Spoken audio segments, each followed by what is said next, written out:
Hello Math Wizards! Now we are on the third quarter of our grade 9 mathematics, and for this quarter we will be dealing with geometry. And the focus of our lesson will be more on quadrilaterals. In your grade 7 mathematics, you are already aware of the definitions of different kinds of quadrilaterals. As I recall, there are different kinds of quadrilateral posted on the screen and their corresponding definition.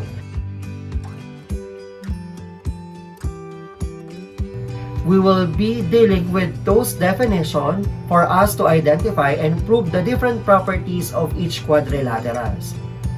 In the first lesson about quadrilaterals, we will be dealing with conditions that will tell that a given quadrilateral is a parallelogram. How are we going to prove that the given quadrilateral is a parallelogram? There are different properties that we can prove so that we could identify that the given quadrilateral is a parallelogram. For now, we will be analyzing the different properties of a given parallelogram. So let's say that ABCD is a parallelogram. So I have here the different properties of a parallelogram based on the sides, based on the angles, and based on their diagonals. As what you can see in the given illustration, ABCD, so a parallelogram or a given quadrilateral was named according to the name of their vertices, counterclockwise or in a clockwise way. So if you are naming a quadrilateral, you should use for uniformity in our class, you will be having A, B, C, D as our way of naming a quadrilateral. So it is not possible that you will be using A, C, D, B as your name of the quadrilateral. Okay, so let us have the different properties of a given parallelogram. So sides, in terms of its opposite sides, they are parallel. Since if you will be having a parallel as a thick line, it should be thick according to this one. So these thick markings will indicate that the given figure has a parallel line AB parallel to BC and AD parallel to BC. So how are you going to write that statement? So if you are to say that opposite sides are parallel, you will be having AB parallel to BC, and you will also have BC parallel to AD. That is how are you going to write the statement of the given parallelism. Aside from being parallel, since they are parallel, we could say that the opposite sides are also congruent. So, as a tick marking, pwede rin natin gamitin if it indicates equal, we could use this kind of tick marking.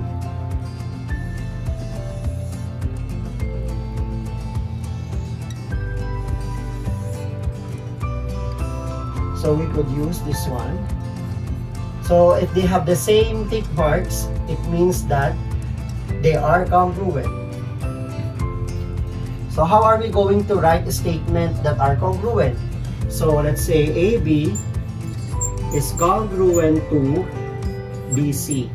So don't forget the segment above AB or the names of your segments. BC is congruent to AD.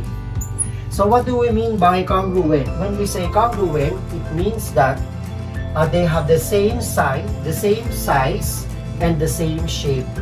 So if you are to indicate equality between the two measures of AB and BC, you could use AB is equal to BC and BC equal to AD.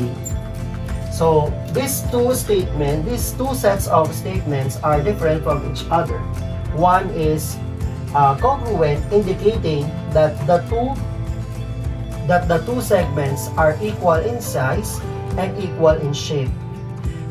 When we say equality, it means that the measurement of AB and DC are equal, disregarding the shape of the given figure.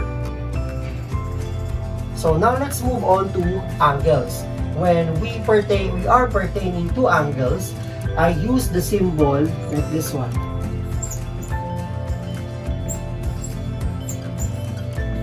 In some books, it is just like this one. Less than symbol to indicate that it is an angle. Okay.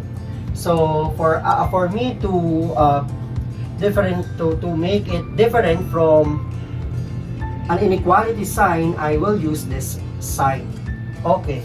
So what do we mean by opposite angle? So in terms of angle, in a parallelogram, opposite angles are congruent. It means that angle A and the opposite of angle A based on the given is C, and angle B is congruent to angle B. So it means that if they are congruent, they have the same size and the same shape. So if we are dealing with equality between the two measurement of the angle, so measure of angle A is equal to the measure of angle C. So I will be including M before the angle so that I will be focusing more on the measurement of the angle rather than the shape. So measure of angle A is equal to measure of angle C. Measure of angle D is equal to measure of angle B. So that is all about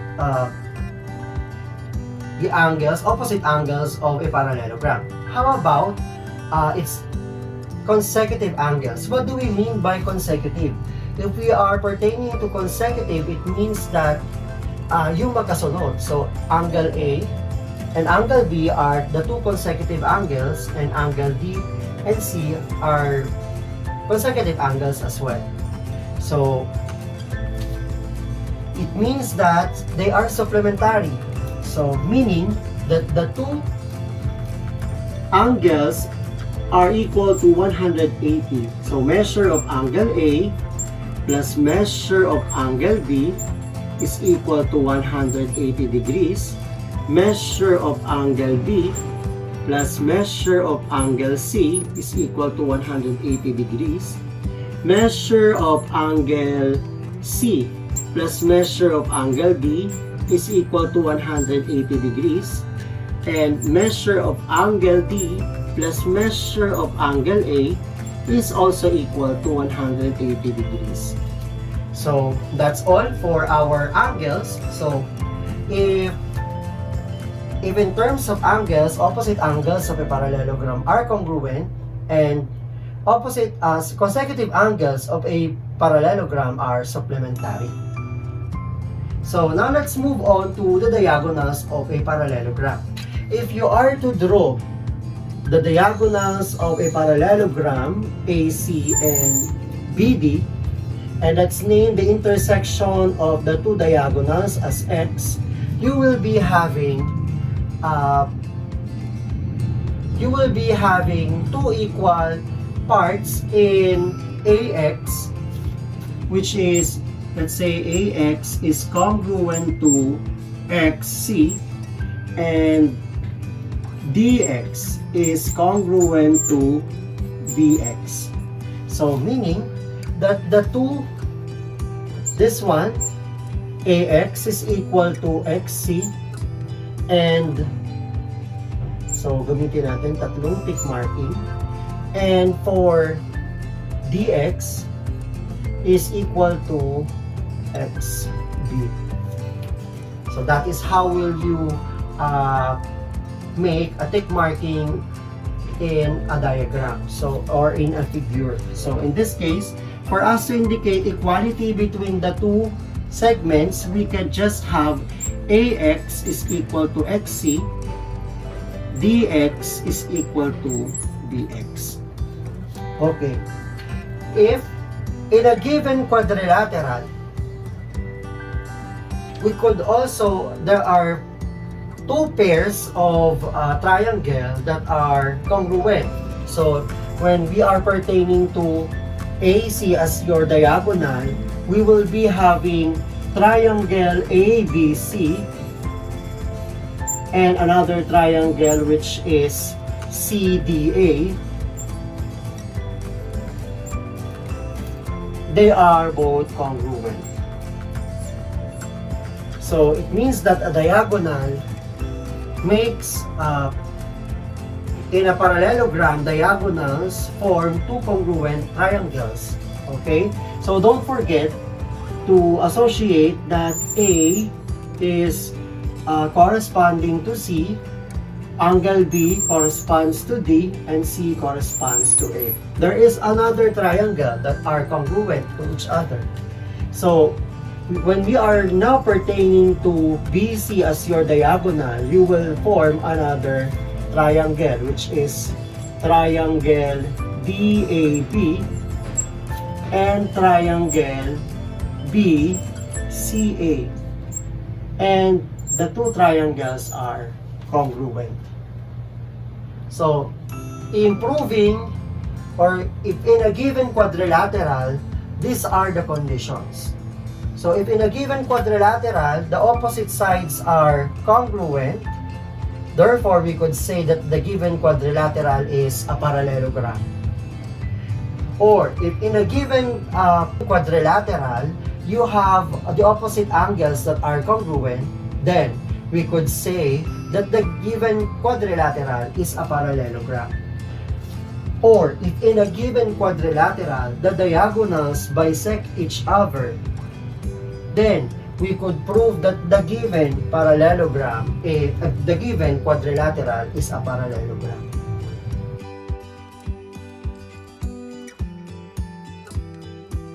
For your practice exercises, I want you to identify and complete the table based on the first example that I will be giving later. And I want you to identify if the given quadrilateral is a parallelogram. So I will be answering first the first item, and you do the rest of the items. So let's start. So for us to complete the table, we will be supplying the properties that will tell us if it is a parallelogram or not by completing the table. So are there congruent angles based on the given tick markings? So yes, so it means that measure of angle A is congruent to angle C, and angle B is congruent to angle D. If on the given item it is not stated that they are, if there are no tick markings available that will tell you that the two that the given set of opposite angles are congruent, therefore you will not supply the given part of that table. So in this case, supplementary angles. So if we add up 110 and 70, it will be equal to 180. So therefore, measure of angle A plus measure of angle B is equal to 180 degrees. Measure of angle A plus measure of angle D is equal to 180 degrees. Okay, so now let's have parallel sides. So in this case, it is indicated that AB is parallel to DC and BC is also parallel to AD. So it is not indicated that the opposite angles are congruent. Therefore, you will not supply the given part of the table. So now let's identify the diagonals bisected. So in this case, we will not supply on that part because it is not indicated in the given figure. So, can we say that the given parallelogram is can we say that the given quadrilateral is a parallelogram? Yes. So therefore, it is yes. So for your practice exercises, supply for 2, 3, and 4, and later on we will check. Like, share, and comment your suggestions on the comment box below, and don't forget to subscribe. To get notified with our latest videos, just click the notification bell.